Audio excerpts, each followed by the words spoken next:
All right, and this video is for those of you that have to approve or reject transportation or maintenance tickets on your campus. So principals and campus secretaries have been set up to be able to have that access. Anybody else that needs access, assistant principals, academic specialists, whoever, you need to make sure that you've communicated that to us so we can have you set up in the system. Now, I'm going to show you what it would look like for the end user submitting a ticket. So we're going to just submit a maintenance ticket here. Under the other category, we're going to do this on the middle school campus. They can enter in the basic information, the room number and the campus, and attach any files if they needed to. And then they're going to say, go ahead and submit request. Now, the end user is going to get this message that says your request has been submitted, but it's not going to be seen by the department until it's been approved on the campus level. And then it tells them that they can always go in here and review tickets as they need to. And you'll notice that this ticket doesn't show up here for this end user until you respond to that in some way.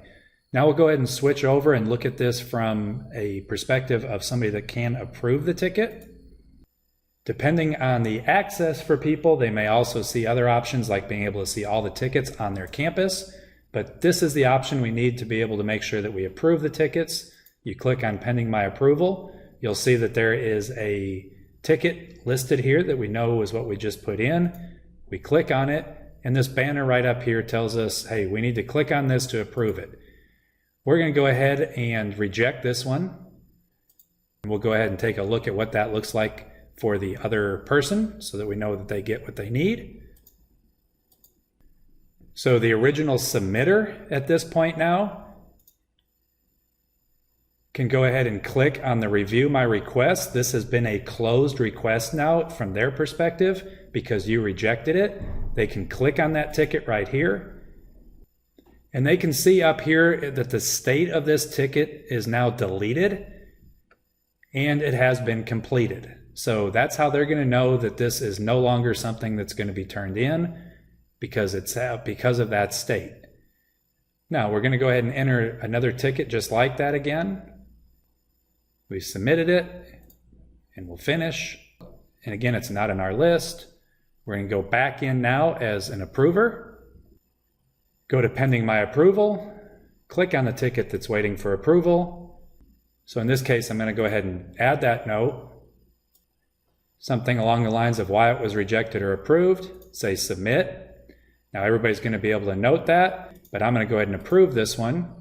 And then I'm going to go back in as the original submitter and go to my open requests now.